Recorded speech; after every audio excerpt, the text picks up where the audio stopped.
Kunti Merah sedang bersedih, si Gunderwo menghampiri dan bertanya. Kenapa kamu nangis?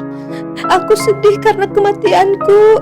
Saat itu aku melihat pengemis namanya Anton. Aku kasihan sama dia. Lalu aku nikahin dia dan tinggal di rumahku. Tapi dia malah mendorongku dari atap.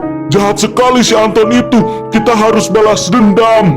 Lalu si Anton pun ditakut-takutin sama si Gunderwo hingga lemas dan tak berdaya, lalu membawanya ke hadapan si Kunti Merah. Kunti Merah menunjukkan pisau gaibnya. Kunti dan Gunderwo pun puas. Hendra sangat sedih ketika kehilangan ibu yang dia cinta. Sehari setelahnya bapaknya langsung kawin lagi dengan gadis cantik yang masih muda. Kini Hendra punya ibu tiri yang cantik dan muda. Seperti keluarga biasa, mereka suka makan bareng. Namun ketika bapaknya di kantor, Hendra suka berduaan dengan ibu tirinya. Ternyata mereka berdua saling cinta. Dan mereka bebas ngapain aja di rumah. Wow. Bakal ngapain aja kah mereka? Kunti Merah sedang bersedih, si Gunderwo menghampiri dan bertanya. Kenapa kamu nangis? Aku sedih karena kematianku. Saat itu aku melihat pengemis namanya Anton. Aku kasihan sama dia. Lalu aku nikahin dia dan tinggal di rumahku. Tapi dia malah mendorongku dari atap. Jahat sekali si Anton itu. Kita harus balas dendam. Lalu si Anton pun ditakut-takutin sama si Gunderwo hingga lemas dan tak berdaya, lalu membawanya ke hadapan si Kunti Merah. Kunti Merah menunjukkan pisau gaibnya. Kunti dan Gunderwo pun puas. Fahmi pulang kerja malam hari. Mira si Kunti juga lagi mau pulang ke pohon. Fahmi yang lagi nyetir kaget melihat Kunti di tengah jalan. Fahmi pun menabrak tembok dan meninggoy. Si Kunti kaget, lalu arwah si Fahmi muncul dan menatap si Kunti. Lalu mereka menikah. Kalau kalian jadi hantu, mau menikah sama hantu apa? Coba komen. Di kelas Pak Yono sedang menerangkan, tapi si Amoy malah liatin si Yogi. Apaan sih lu liatin gua mulu? Amoy, kamu gak nyimak bapak. Maaf Pak, gak tahan. Soalnya Yogi ganteng banget. Oke Amoy, kamu ke depan. Bapak setrap ya. Para siswa menertawakan si Amoy. Apa kalian pernah disetrap di sekolah? Coba komen. Naila terbangun dari tidur jam 12 malam. Lah, suami gua mana ya? Naila haus, dia pergi ke dapur hendak minum air. Ternyata suaminya sedang mengiris-ngiris di dapur. Lagi ngapain sih Mas jam segini? Lagi masak, aku lapar. Nanti kalau habis makan langsung tidur ya. Besok harus bangun pagi. Naila pun kembali lagi ke kamar mau tidur. Tapi di kamar ada suaminya. Naila pun kaget. Kamu apa sih bikin kaget aja? Tadi pas aku bangun kamu gak ada. Kamu dari mana? Aku tadi kencing ke toilet. Siapa? Itu tadi siapa? Sari gadis manis kaya raya namun punya pacar buluk namanya Rizky. Tentu saja orang tuanya tidak setuju anaknya pacaran sama orang buluk. Sari juga sudah dijodohkan sama Rahmat sang caleg. Tidak kuat menahan sakit hati, Rizky pun pergi dengan tangisan. Sari juga harus menuruti keinginan orang tuanya. Sari harus terpaksa menikahi pria yang tidak dicintainya. Lalu datanglah si Rizky buluk dengan membawa mobil orennya dengan ugal-ugalan. Si Rizky menguatkan hati datang ke pernikahan wanita yang dicintainya. Tiba-tiba si Sari berlari dan menggandeng tangan si Rizky buluk dan mengajaknya kabur karena hanya Rizky yang dicintai si Sari.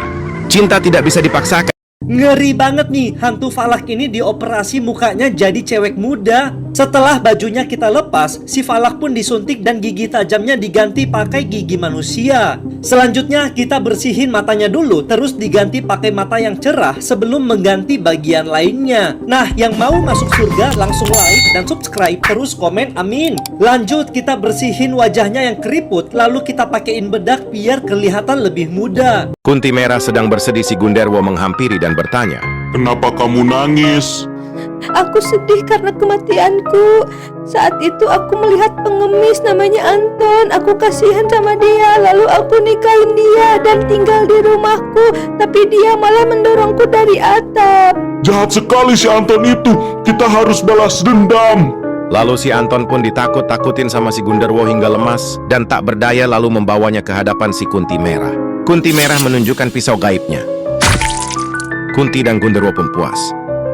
Rafa capek pulang kerja ke rumahnya, disambut oleh istri tercintanya. Aku pulang sayang. Yang abis ini aku mau ke toko jajan cemilan. Kamu mau nitip gak? Gak usah repot-repot yang, aku mau mandi dulu ya. Si Rafa pun mandi, lalu pakai baju tidur. Terus masuk kamar, ternyata istrinya sudah tidur. Lah, katanya tadi mau jajan, gak jadi. Yang aku lagi jajan nih. Serius, kamu gak mau nitip? Terus ini di belakang gua siapa? Kunti Merah sedang bersedih. Si Gunderwo menghampiri dan bertanya. Kenapa kamu nangis?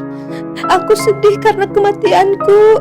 Saat itu aku melihat pengemis namanya Anton. Aku kasihan sama dia. Lalu aku nikahin dia dan tinggal di rumahku. Tapi dia malah mendorongku dari atap. Jahat sekali si Anton itu. Kita harus balas dendam. Lalu si Anton pun ditakut-takutin sama si Gunderwo hingga lemas dan tak berdaya, lalu membawanya ke hadapan si Kunti Merah. Kunti Merah menunjukkan pisau gaibnya. Kunti dan Gunderwo pun puas. Sudah azan, ayo kita sholat. Ya masuk, ntar Dilpa nyusul. Si ibu pun sholat, si ayah jadi imam. Tapi si Dilpa malah asik nonton TV. Daripada sholat enakan nonton TV. Seketika cuaca yang tadinya cerah jadi badai hujan. Petir menyambar rumah. Si ayah si ibu kaget. Si Dilpa kesambar petir. Inilah azab anak yang tidak sholat. Dia disekap dan akan dipanggang. Penjahat menelpon pacarnya. Lihatlah apa yang akan terjadi pada pacarmu. Siapkan uang 200.000 dan akan kulepaskan pacarmu. Kesiap 200.000 akan saya siapkan. Tiba-tiba pacarnya teringat betapa menyebalkannya si Tina ini. Dia sering berlaku kasar juga, seringkali selingkuh. Masa bodoh lah, terserah kalian mau dipanggang mau diapa, gua gak peduli. Tina pun dipanggang. Sudah azan, ayo kita sholat. Ya masuk, ntar Dilpa nyusul. Si ibu pun sholat, si ayah jadi imam. Tapi si Dilpa malah asik nonton TV. Daripada sholat enakan nonton TV. Seketika cuaca yang tadinya cerah jadi badai hujan. Petir menyambar rumah. Si ayah si ibu kaget. Si Dilpa kesambar petir. Inilah azab anak yang tidak sholat. Sudah azan, ayo kita sholat. Ya masuk, ntar Dilpa nyusul. Si ibu pun sholat, si ayah jadi imam. Tapi si Dilpa malah asik nonton TV. Daripada sholat enakan nonton TV. Seketika cuaca yang tadinya cerah jadi badai hujan. Petir menyambar rumah. Si ayah si ibu kaget. Si Dilpa kesambar petir. Inilah azab anak yang tidak sholat. Dia disekap dan akan dipanggang. Penjahat menelpon pacarnya. Lihatlah apa yang akan terjadi pada pacarmu. Siapkan uang 200.000 dan akan kulepaskan pacarmu. Kesiap 200.000 akan saya siapkan. Tiba-tiba pacarnya teringat betapa menyebalkannya si Tina ini. Dia sering berlaku kasar juga, seringkali selingkuh. Masa bodoh lah, terserah kalian mau dipanggang mau diapa, gua gak peduli. Tina pun dipanggang. Rani pulang sekolah malam haus, belum buka puasa. Ada minuman bergeletakan di jalan, lalu Rani ingin mengambilnya. Willy Salim membawa motor dengan kencang dan menabrak Rani. Rani tewas, Willy Salim pun panik. Willy Salim pun mendapatkan ide. Tubuh Rani dibawa ke belakang rumah dan dibakar. Saat si Willy Salim tidur, ternyata si Rani jadi Kunti. Willy Salim pun terbangun dan dia kaget. Ternyata dia sudah diikat di tengah jalan. Oh, ternyata Kunti Rani ingin balas dendam dan wow, Rani pun senang. Si Willy Salim bakal jadi hantu apa ya? Coba komen. Perhatian teman-teman. Semua nengok. Siapa yang gak ngerjain PR, angkat tangan. Semua angkat tangan. Sama nih, nanti kalau Pak Guru lupa, jangan diingetin ya. Pak Guru datang dan memulai pelajaran seperti biasanya. Di belakang si Gilang angkat tangan. Ada apa Gilang, kamu angkat tangan? Tidak. Bapak lupa ada PR, Pak. Kamu caper banget ya. Hajar aja anak-anak. Si Gilang pun dikeroyok. Apakah di kelas kalian ada yang caper kayak si Gilang? Coba komen.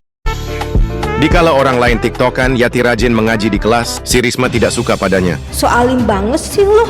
Awas ya, lu gua kerjain. Si Risma sengaja mengencingi lantai supaya licin. Si Yati jalan dan akan menginjak kencing itu. Yati salto tapi mendarat dengan keren. Wow, orang baik pasti selamat. Guys, bantu Rani yang kebingungan memilih cowok yang melamarnya. Pertama ada Samsul, dia kaya raya, memiliki mobil mahal yang mewah. Namun si Samsul mukanya jelek dan mulutnya bau bangke tikus. Kalau kalian bakal tahan gak guys? Coba komen. Yang kedua ada si Ramli, dia cukup ganteng tapi dia miskin banget guys. Rumahnya aja tenda kecil di pinggir jalan guys. Kalau kalian tinggal di situ bakal betah gak guys? Coba komen. Jadi menurut kalian harus pilih siapa? Bu Yeni badannya lumpuh gak bisa jalan, tapi dia bahagia karena anaknya yang selalu menghiburnya tiap hari. Kemanapun selalu ditemani anaknya. Kala itu anaknya lupa tas ibunya ketinggalan. Si anak pun hendak mengambilnya, namun ada mobil ngebut, kecelakaan tak terhindarkan. Bu Yeni pun sedih anak kesayangannya meninggal. Dia menangis di pemakaman sampai meninggal juga. Gimana? Ceritanya sedih kan guys? Coba komen. Ma, gak kuat, lapar. Baru hari pertama selama puasa. Lagian kamu malah nonton video mukbang. Main keluar sana. Jidan pun main keluar, ternyata ada Yuta yang gak puasa mau makan. Lah, kamu kok nggak puasa? Soalnya aku lagi sakit, tungguin makanannya ya. Aku mau bawa piring. Yuta pun pergi. Tante, Ternyata Yuta ke rumah Jidan. Ya, ada apa? Jidan mokel tante. Yuta menuntun mamahnya Jidan. Nah, lihat itu tante. Alhasil si Jidan pun kena boga mamaknya. Apakah kalian kuat puasa? Coba komen. Ngeri banget nih, hantu Falak ini dioperasi mukanya jadi cewek muda. Setelah bajunya kita lepas, si Falak pun disuntik dan gigi tajamnya diganti pakai gigi manusia. Selanjutnya kita bersihin matanya dulu, terus diganti pakai mata yang cerah sebelum mengganti bagian lainnya. Nah, yang mau masuk surga langsung like dan subscribe, terus komen amin. Lanjut kita bersihin wajahnya yang keriput, lalu kita pakein bedak biar kelihatan lebih muda. Tia disekap dan akan dipanggang. Penjahat menelpon pacarnya. Lihatlah apa yang akan terjadi pada pacarmu. Siapkan uang 200.000 dan akan kulepaskan pacarmu. Kesiap 200.000 akan saya siapkan.